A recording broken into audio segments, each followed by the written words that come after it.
Ell estava orgullós i alegre, i se'n tornava un cop i un altre amb la bicicleta cap a la pensió, i treballava a la cuina. A canvi, el deixaven dormir a les golfes. A mitjanit se'l veia al bar de la plaça. Bevia a cor que vols. No enganyava ningú. Una vegada m'explicà que només recordava 3 paraules, ofegades a la sorra. Tota hora somreia i feia que sí, que no, que més tard, amb moviments massa expressius que semblaven bromes de pallasso sobreactuat.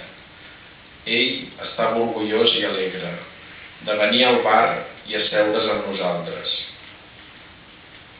de prendre una cervesa i portar-nos també diaris francesos que no llegíem i revistes de dones. L'estiu passat ja no el vèiem. Sempre havíem cregut que algun dia recuperaria la veu.